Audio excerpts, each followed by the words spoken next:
Un personaje muy querido, no solamente por nosotros, por pertenecer a esta misma casa, Unión Radio, desde hace tanto tiempo, sino muy querido por todos ustedes. Y además de querido, respetado.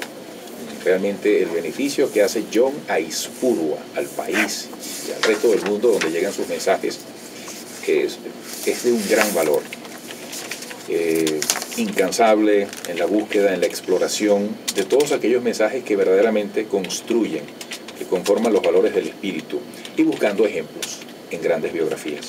John Aispurua, profesor de la Universidad Central de Venezuela, miembro del Consejo Universitario de la UCB, es psicólogo clínico, escritor y, como bien lo saben, desde hace muchísimo tiempo, conductor de dos grandes conceptos, valores del espíritu y grandes biografías, y además muy exitoso con otro de los formatos que ha aprovechado para divulgar su mensaje, como lo es la colección de los discos, precisamente en el mismo tono de los programas, del que me siento honrado en ser la voz que presenta estos audios desde hace 5 años, y estábamos recordando, fui el maestro de ceremonia en aquel evento. Como pasa el tiempo, John. Bienvenido a Los Inolvidables. Muchísimas gracias, Eduardo. Bueno, el ser amigo tuyo, entre otras ventajas, además de la calidad de tu amistad y de tu familia, es también una enorme ventaja, porque cuando me invitas a un programa tuyo, me abrumas y me colmas con esos elogios que van más allá de lo que uno intenta hacer, pero lo agradezco mucho y lo tomo con humildad, como tú también lo haces. Gracias, Eduardo. Qué bueno estar en compañía de esta dulce criatura que tiene una voz estupenda, privilegiada. Yo soy profesor de los cursos de locución profesional de la Escuela de Comunicación Social de la UCB. Formamos los locutores y tú tienes una voz estupenda, mi amor. Ay, muchas gracias, señor. Gracias. Y un gusto saludar a Saúl, formando este equipo. Pues agradecido por la invitación, Eduardo, y encantado de que podamos conversar de los temas que no son habituales y comunes. Sí, fíjate, yo quisiera partir de algo que nos llamó la atención y nos pareció súper oportuno y necesario e incluyente. Tuviste presencia en la Asamblea Anual de FEDEAGRO con un mensaje referido a la esperanza, al futuro y, entiendo, al abordaje de las dificultades. Y ayer estabas muy contento, gente de pie, agradeciéndote de manera muy sonora tu participación. ¿Qué dijiste allí que yo estoy seguro le sirve a todos quienes nos escuchan? Sí, en primer lugar quisiera agradecer al presidente y a la Junta Directiva de FEDEAGRO su amabilidad al invitarme de nuevo a ofrecer una conferencia en el marco de la Asamblea Anual de FEDEAGRO. Ya hace 3 años lo hice en la asamblea que se realizó en Valle de la Pascua y ayer en Valencia. Y en efecto, obviamente mi tema no podía ser estrictamente del ámbito de esas deliberaciones, económico, que tiene que ver con la producción agrícola, las dificultades. Estaba el ministro de Agricultura presente y también un exministro de Agricultura brasileiro que presentó los resultados de esa maravilla que ha sido la explosión del desarrollo agrícola con el maíz, la soya, el trigo, cereales, la caña de azúcar en Brasil. Y él explicaba cómo lograron eso. Pues obviamente mi tema tenía que ser más en el ámbito del psicólogo y del comunicador y del hombre preocupado por el país, en el sentido de, basado en ese concepto tan importante psicológico, social y moral que es la esperanza, ofrecerles una reflexión que les anime a continuar haciendo lo que saben hacer y que lo hacen bien, y sortear las dificultades con una perspectiva de un porvenir mejor. Yo naturalmente en la conferencia me valí de un recurso de los que son muy de mi uso habitual en mis programas, aludiendo al mito de Pandora, porque de allí, de aquella cajita con la que Zeus envió a Prometeo a Pandora, cuando la curiosidad de Pandora no resistió, abrió la caja y de allí salieron todos los males que afligen al mundo, la muerte, el sufrimiento, las enfermedades. Y cuando se dan cuenta de lo que está pasando, cierran la caja, habían salido todos los males menos uno. Ese que se quedó dentro es la esperanza. De allí que el mito tiene un metamensaje importante que a veces la gente no logra discernir. el metamensaje, el mensaje ulterior es este: en el mundo hay muchos males, pero podremos vencerlos mientras conservemos la esperanza. Porque si perdemos la esperanza, los males nos van a superar. De modo que si se mantiene la esperanza, es posible avanzar para superar las dificultades. Esperanza, decía yo, es la madre y el padre que ante un hijo que ha extraviado el camino por comportamientos indebidos, sin embargo, lucha hasta sin límites para recuperar al hijo, porque tiene esperanzas de que él no está perdido.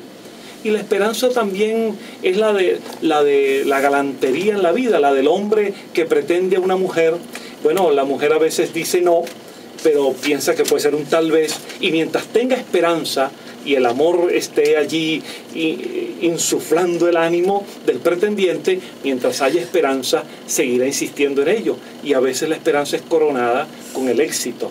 Y así es todo en la vida. Y en un país con dificultades, y eso lo dije yo ayer, porque no podemos estar conformes con un país con 25.000 homicidios al año, con la tasa de inflación más alta del mundo, con este desabastecimiento y estas colas para adquirir productos básicos que nunca habíamos conocido, con esta enorme cantidad de dificultades, más reglamentos y decretos y situaciones que todos los días nos asaltan. No, frente a eso, no podemos estar conformes, pero no podemos ni cruzarnos los brazos, ni argumentar ya todo está perdido, ya aquí no hay marcha atrás, todo va mal. No, frente a esas dificultades, con la esperanza, con un objetivo claro, podemos hacer todos los venezolanos de bien, que somos la inmensa mayoría del país, en encontrar coincidencias para avanzar y superar estas dificultades. Ese fue el mensaje básico. Doctor, en ese punto aprovechamos, usted es amplio conocedor precisamente de la historia universal, como psicólogo clínico. ¿Cuál es la patología que presenta hoy el país? ¿Qué le recuerda a Venezuela cuando analiza el mundo, las distintas sociedades del mundo, tanto tiempo que ha pasado? ¿Qué le recuerda hoy al país? Sí, me han preguntado muchas veces algo parecido. En verdad, históricamente los fenómenos sociopolíticos no se repiten exactamente iguales. Hay rasgos comunes. Venezuela, desde su independencia de la Gran Colombia en 1830, su vida independiente hasta nuestros días, han sido más los periodos en que los regímenes que la han dominado han estado en el marco del caudillismo y las tiranías que los espacios democráticos. Y eso tiene muchos matices. Aquí tuvimos, por ejemplo, en el siglo XIX, los 3 gobiernos de Guzmán Blanco, el septenio, el quinquenio, el bienio, que en total fueron 20 años de guzmancismo en Venezuela. Fue un régimen profundamente autoritario, con muchas arbitrariedades, pero al mismo tiempo con realizaciones públicas, positivas. El Guzmán Blanco en alguna medida modernizó al país en la época y lo afrancesó. En la dictadura de Pérez Jiménez, la represión política fue brutal, la pérdida de la libertad, pero al mismo tiempo se le reconoce un plan de desarrollo nacional con obras públicas. En la actualidad es un sistema de gobierno, evidentemente con marcados sellos personalistas y autoritarios. Ahora, sin embargo, todavía, y espero yo que siempre, dentro de un formato democrático que permite que podamos estar diciendo esto en este momento. Entonces, creo que de lo que se trata es de definir términos de lo que queremos y hacia dónde vamos. Y en este punto, yo quisiera, mañana tengo una conferencia sobre este tema en una institución de Caracas. Yo quisiera dejar esta idea central que me parece básica y sin la cual no vamos a poder avanzar. Quienes apostamos al diálogo entre quienes pensamos diferente, quienes apostamos en que hay que hablar, conversar, negociar, llegar a acuerdos, porque la otra opción es terrible, la otra opción es impensable, debemos, sin embargo, tener una claridad al respecto. ¿Cuáles son los términos con los cuales debatimos? Porque hay un viejo concepto, que no por viejo deja de ser bueno, que expresó Confucio, en ese maestro de la sabiduría china.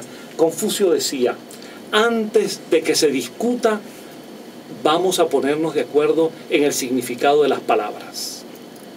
Y yo creo que aquí hay términos que se discuten y no se precisan semánticamente en su significado. Y uno de ellos, y invito a los oyentes a que reflexionen al respecto, cualquiera sea su posición política, es el término socialismo. No hace falta ser un historiador ni un dirigente político para saber que no es una palabra unívoca, no tiene un solo significado. Es una palabra, al contrario, que tiene una polisemia muy grande y se puede emplear en diversas direcciones. Yo, como venezolano, hago esta pregunta al gobierno. ¿Cuál es el socialismo que el gobierno nos propone? ¿Es el socialismo fabiano laborista inglés? ¿Es el socialismo del modelo escandinavo dentro de una democracia parlamentaria? ¿Es el socialismo que se experimentó en la Unión Soviética y los países de Europa Oriental? ¿Es el socialismo de Corea del Norte, que también se llama socialista? ¿O es el socialismo cubano? ¿O es el socialismo socialdemócrata? Porque de esa definición que el gobierno nos está debiendo, porque utiliza la palabra sin aclarar, de esa definición depende en cuáles términos podemos discutir y llegar a acuerdos. Porque si el socialismo propuesto es el socialismo que niega la propiedad privada, el pluralismo político, que impulsa la hegemonía comunicacional, un solo periódico, una sola voz, una sola radio, que impulsa un solo modelo educativo, una sola visión, donde no hay espacio para el pluralismo y la libertad, el país o buena parte del país no lo va a admitir, ni siquiera eso va a facilitar un diálogo. Si el proyecto socialista se inscribe dentro de las tendencias modernas de un socialismo que, si bien le reserva al Estado una importante parcela de intervención, pero al mismo tiempo respeta al sector privado en las distintas áreas y el ámbito de la libertad personal e individual, se puede conversar para llegar a un entendimiento razonable y que los caminos del país se diriman democráticamente en consultas electorales con organismos suficientemente transparentes.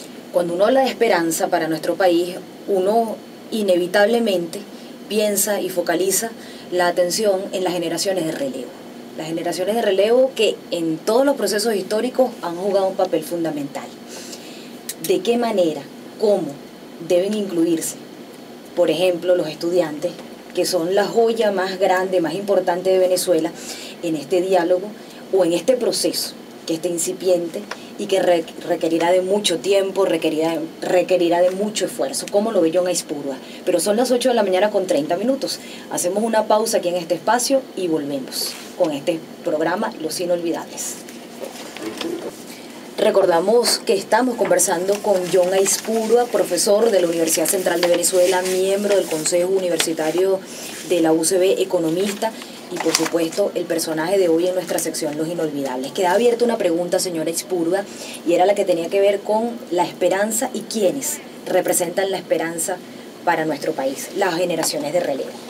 Siempre se señala, y es así, que la juventud es la esperanza, por razones biológicas, psicológicas, y porque en verdad en los jóvenes hay el clima anímico para, dentro de su etapa de formación, cultivar los valores. Recuerdo mucho que un escritor que dedicó sus obras sobre todo a la juventud, José Ingenieros, en Argentina, él decía, resumía en esta frase, él decía: juventud sin rebeldía es servidumbre precoz, señalando que es innata, es consustancial a la etapa del joven la efervescencia, los ideales, el ansia de justicia, y a veces esas ansias los llevan a extremos hasta del sacrificio personal. Cuando nuestros jóvenes estudiantes en esta etapa que hemos asistido compleja en las últimas semanas, señalan que luchan por su futuro y que se sienten sin futuro, allí hay que acentuar en ellos, es tarea de padres, es tarea del hogar, es tarea de comunicadores, es tarea del país, insuflarles el ánimo de que no pueden perder la esperanza y de que no se pueden sentir sin futuro. Si no ven claro ese futuro, y se entiende por qué, sin embargo, hay que decirles que hay que mantener la esperanza en que ese futuro mejor es posible, y ese futuro es en nuestro país.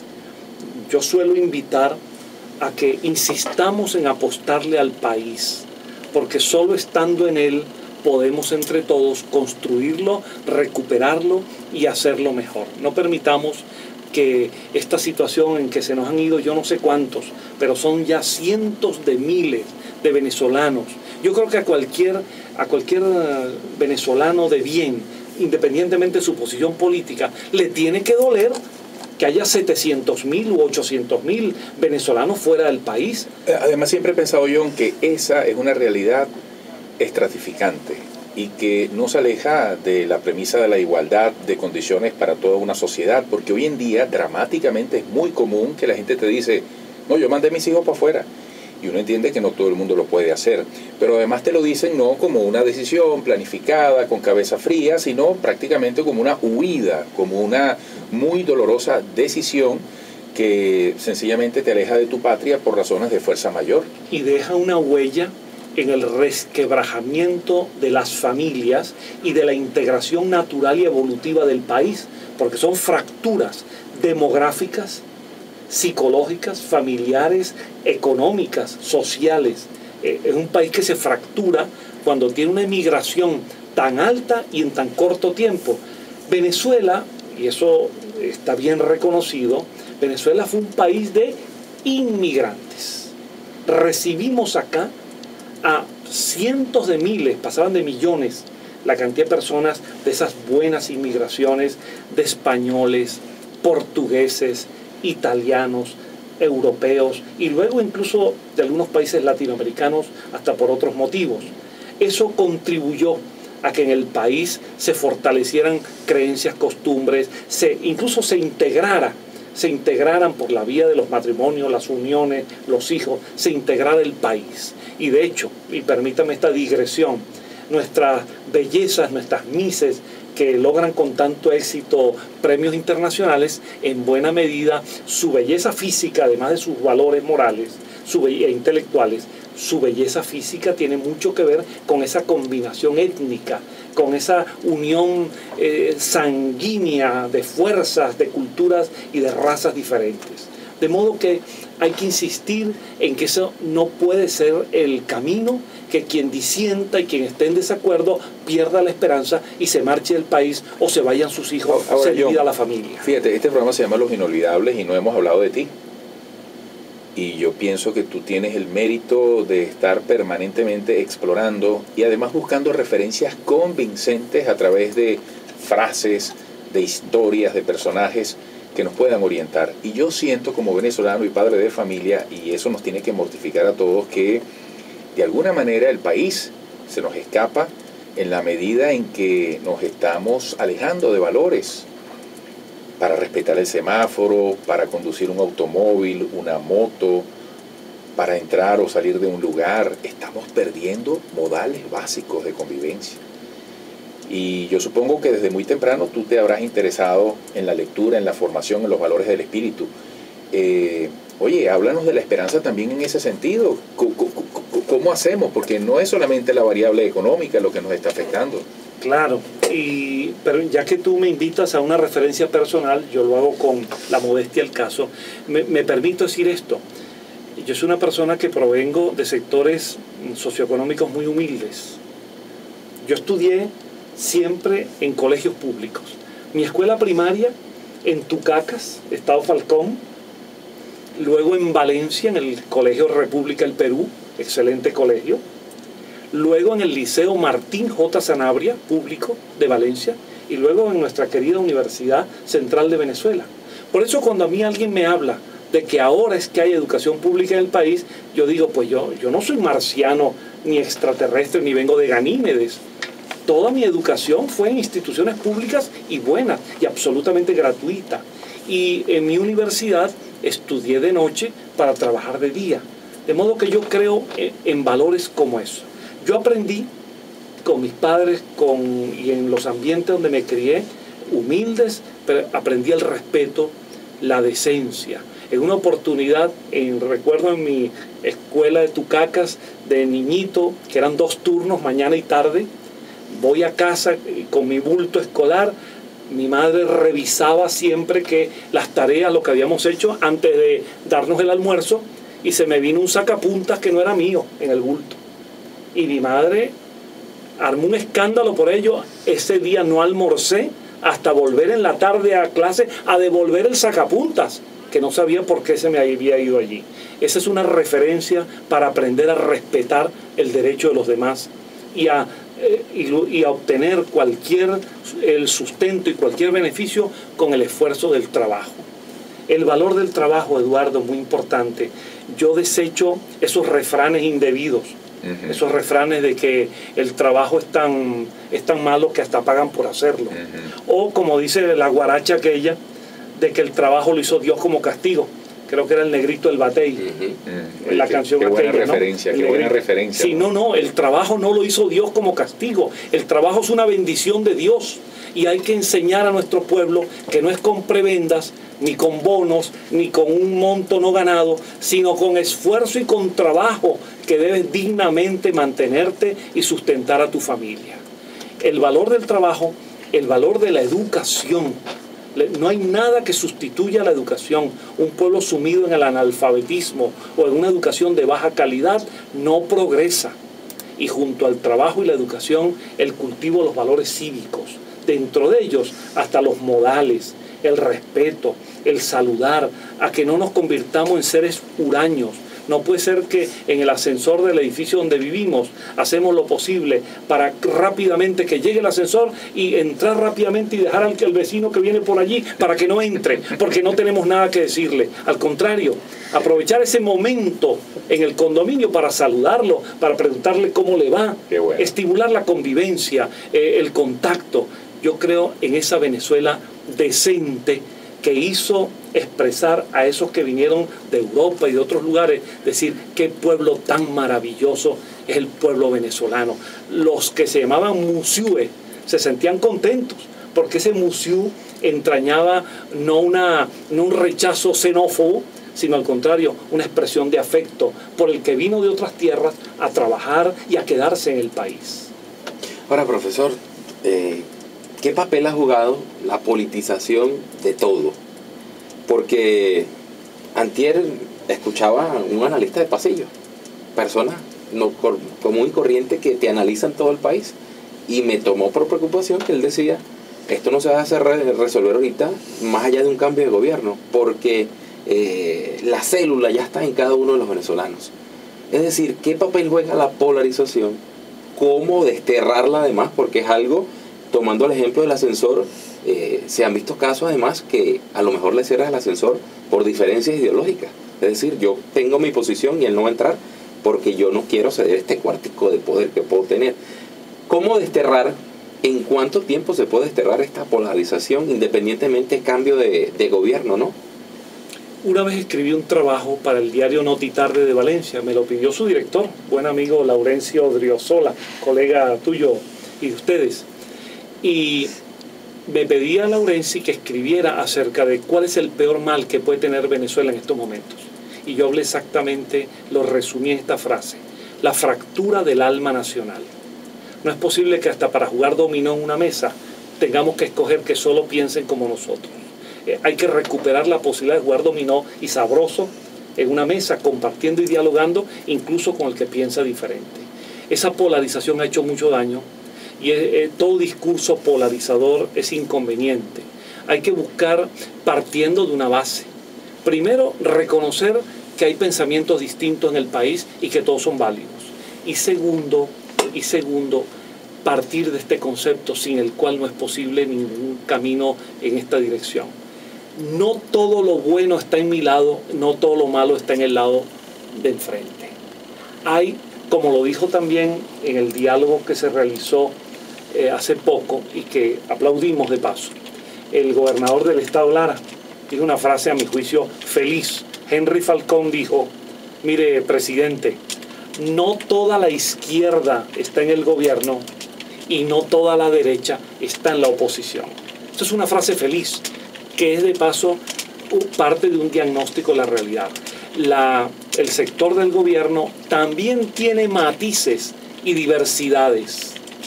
y el sector de la oposición también. Por lo tanto, lo que hay que buscar es el encuentro a partir de valores.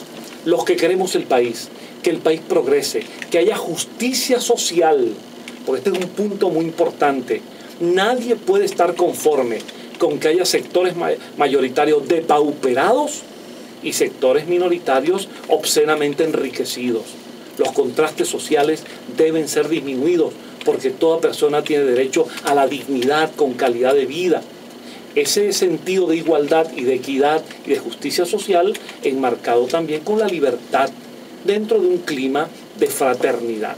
Hay que despolarizar, solo lo vamos a lograr en la medida que reconozcamos que hay pluralidad de opiniones, hay diferentes criterios y que tenemos que convivir en ello. Permítame rápidamente un comentario. En épocas muy antiguas se produjeron aquellos fenómenos llamados glaciaciones. Los polos en el deshielo invadieron buena parte de la Tierra. Muchas especies murieron por el frío.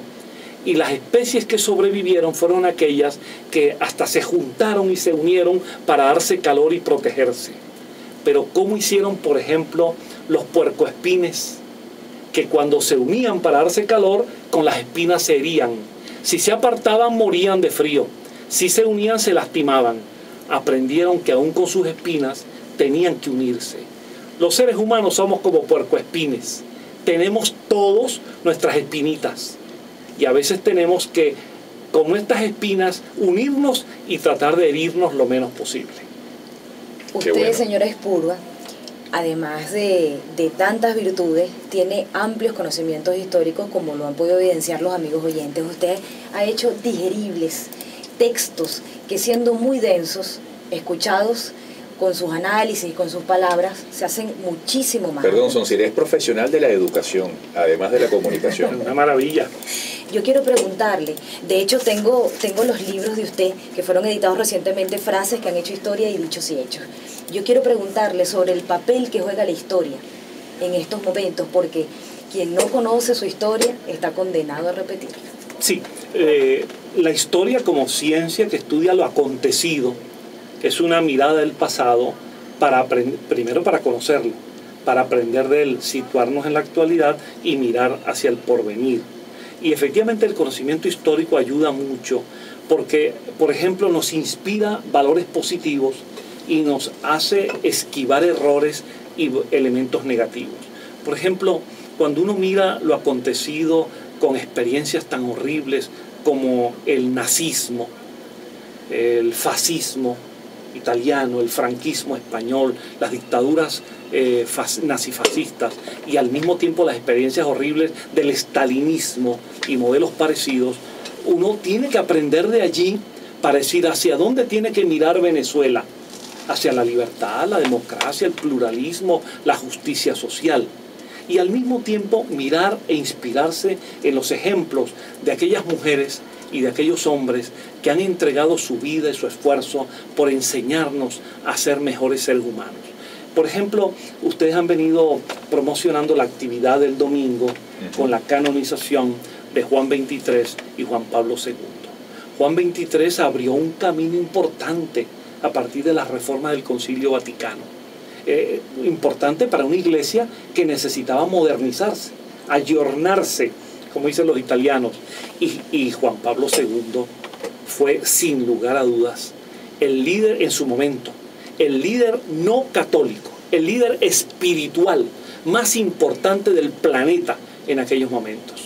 Y yo hice varias biografías, hice unos discos además dedicados a Juan Pablo II, porque independientemente de cualquier postura, de cualquier creencia, este hombre trascendió universalmente por su visión ecuménica. A mí me conmovió, pero me conmovió profundamente cuando convocó aquel encuentro en el pueblito de Asís, la cuna de San Francisco, e invitó al Dalai Lama, invitó al rabino de Roma, invitó al imán de la mezquita, invitó a los representantes de las culturas animistas africanas, y a todos ellos en aquel discurso les dijo: se acabó aquello de que aquí unos tienen la verdad de Dios y los otros la verdad o la herejía religiosa. Aquí todos somos hermanos que vamos por diferentes caminos en la misma búsqueda de Dios. Yo creo que ese sentido de ecumenismo, de encuentro, de separar diferencias por un dogma y unirse en lo humano y en lo espiritual, eso justifica plenamente esta canonización y este reconocimiento del mundo religioso y seglar hacia figuras de esta elevada espiritualidad. John dice, bueno, muchos comentarios verdaderamente hermosos. Dice César Pino, un invitado de extremo lujo. Otro aquí dice, excelentes las palabras del señor Aspurua, ojalá y estos políticos de hoy en día lo estén escuchando para que aprendan. Otro amigo se llama, lo tengo por aquí, Johan José Briceño, buenos días Daniel, qué frases tan positivas, eso es lo que necesitamos todos los venezolanos.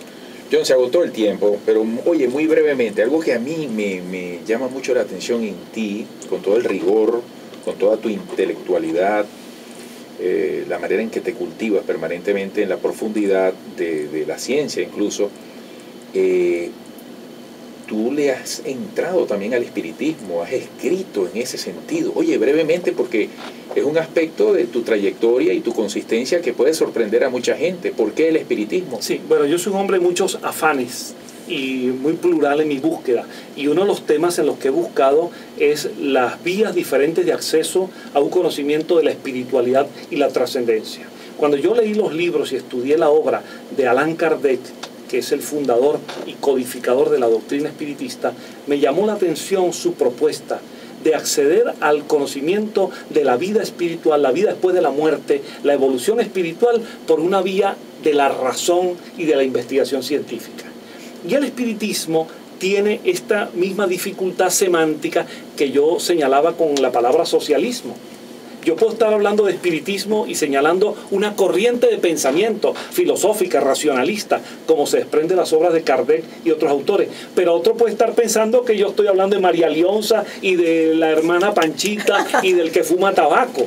Entonces yo invito a las personas que quieran conocer este tema, no a que crean en nada, simplemente a que busquen y se darán cuenta que esta palabra tiene una dificultad comunicacional, porque al mismo tiempo que significa una corriente de pensamiento con figuras importantes en la historia que la han defendido, al mismo tiempo identifica a mucha gente supersticiosa, charlatana, mercaderes de la fe, brujos, hechiceros, supuestos curanderos. Entonces yo creo que sobre esto vale la pena que la persona que intenta comprender esta realidad simplemente investigue. Y yo lo que hice fue investigar y por eso publiqué un libro titulado Los fundamentos del espiritismo. Solo respóndame sí o no para no comprometerlo. ¿Hay algo más allá de la vida? Yo creo que sí. Qué bueno. Por ahí lo llaman cielo o infierno. A veces los términos pueden variar, pero hay consecuencias por ley de causa y efecto de lo que hacemos ahora y lo que viene después. Y en general, todas las creencias religiosas y filosofías espirituales entienden que hay una consecuencia a nuestros actos. Positiva si nuestros actos van en esa dirección y de corrección kármica de cuando nuestros actos no van en la dirección adecuada. Muchachones, unas palabras para John, este inolvidable de hoy. Mire, señor Aspurua, yo de verdad que lo admiro de toda la vida. Yo lo he leído, lo escucho con atención. Para mí usted es una referencia. Y cuando oigo estos programas tan didácticos, tan ejemplarizantes, yo solamente puedo concluir que ahora lo admiro más. Bueno, muchísimas gracias. Y ahora yo te quiero más todavía. Lo didáctico. Muchísimos comentarios en Twitter y amigos personales que decían, uno decía, me encanta la manera como puede explicar. Uno recuerda cuando estudiaba Historia Universal, que a veces era tan ajeno y tú decías, ay Dios mío, qué fastidio esta materia. Escuchar al doctor Aspurua, escucharlo los domingos, escucharlo, hacerlo fácil al oído, eso se agradece además, por el carácter pedagógico con que habla. Muchísimas gracias. Gracias a ti, Saúl. Este programa confiere a nuestro invitado de hoy el título de Los Repetibles. pues. John Aispurua, ¿cómo te quedó el ojo? Eduardo, bueno, Esto no se le da a cualquiera. impresionado, claro y sin vista. Me pregunta por el ojo. La antorcha de oro. Muchas gracias, de verdad, el cariño de ustedes abruma, pero al mismo tiempo nos enriquece y nos invita a seguir apostando por el país mejor que todos deseamos. Bueno, y tú eres uno de esos grandes orgullos de esta familia y de la historia de Unión Radio. Qué bueno, igual que tú, Eduardo, que eres un Gracias. valor importante de la comunicación por tu seriedad, objetividad y por un detalle importante que yo revelo, no revelo, porque ya algunos lo saben, que es que Eduardo es una persona extremadamente sensible y llorón, en el buen sentido de la palabra, porque en varios actos en que hemos estado juntos ha llorado. Así y es. demostrando que no es verdad aquello que los hombres no lloran. Así Los es. hombres lloramos y tenemos que Claro, hacerlo, claro que sí. porque además denota una ternura y una sensibilidad que hace grande a la persona. Gracias, John, gracias. Te tenemos por aquí siempre. Un gran cariño y gracias por todo lo que haces por los demás en cualquiera de tus escenarios. John Aispurua, profesor de la UCB, miembro del Consejo Universitario de la UCB, psicólogo clínico, escritor, bueno, el hombre de valores del espíritu, de grandes biografías, de la colección de discos, con todos estos contenidos de hace 5 años y de tantas muchas otras cosas. Chico, yo no voy a decir nada aquí que represente una infidencia, solamente voy a decir que eres tan humilde y sencillo que tienes otro título universitario y no te gusta decirlo. Tú eres un bárbaro. ¿Vale? Porque es irrelevante. Tú eres un bárbaro. Lo que sí me gustaría, Eduardo, invitar a los amigos que me piden, mi esposa siempre me pide que lo haga, que les diga que quienes deseen comunicarse conmigo Correcto. tienen el Twitter @JohnAispurua, donde yo siempre atiendo a todas las Ese personas John, que me... J-O-N. J-O-N. correcto. Eso es de origen vasco, evidentemente. Bueno. @JohnAispurua. Gracias, John. Gracias a ustedes. Regresaremos a tiempo.